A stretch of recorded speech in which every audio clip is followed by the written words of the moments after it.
Title: Kim Jong-un's Starry-eyed ambition, or ICBM in disguise.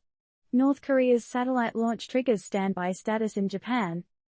TLDR, is it a bird? Is it a plane? Nope, it's North Korea supposedly launching their first military spy satellite, or so they say. Japan, however, is bracing for something a bit more boom-boom than a mere satellite. Pyongyang's test could be a ballistic missile in disguise, and Japan's defense is on high alert from May 31 to June 11. So, are we looking at North Korea's genuine leap into space, or a veiled threat that could make the international scene even more tense? Ding dong, North Korea calling. On Monday, the Hermit Kingdom slid into Japan's DMs with some news. They're planning to launch a satellite in the coming days.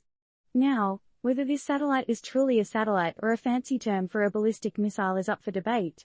The launch window is set from May 31 and June 11, which means that parts of the Yellow Sea, East China Sea, and waters east of the Philippines' Luzon Island might want to keep their umbrellas handy. Just in case. By the way, North Korea has been flexing its missile and weapons muscles in recent months, with a new solid-fuel intercontinental ballistic missile, ICBM, added to their gym. Does this satellite launch have anything to do with this? We're not saying anything, but we're just saying. The Japanese Prime Minister's office, getting understandably antsy, is begging North Korea to reconsider the launch. They've also called in some backup, cooperating with relevant countries, such as the US and South Korea. I mean, it takes a village, right? But here's the kicker. North Korea can't just chuck a satellite into space. They'd have to use long-range missile technology that's a big no-no under United Nations Security Council resolutions. Sneaky missile tests in the past have been disguised as Earth observation satellites, so is history repeating itself?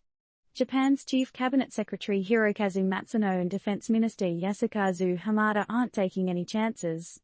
They've called this launch a violation of UN resolutions and a threat to the peace and safety of Japan, the region and the international community.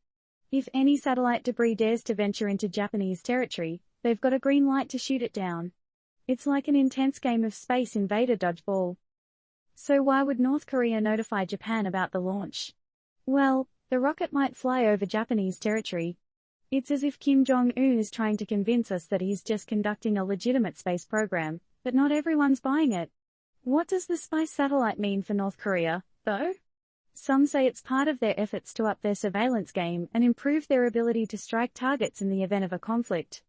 And when South Korea, the United States, and Japan decided to share real-time data on Pyongyang's missile launches, North Korean media wasn't too happy about these sinister measures for tighter military cooperation.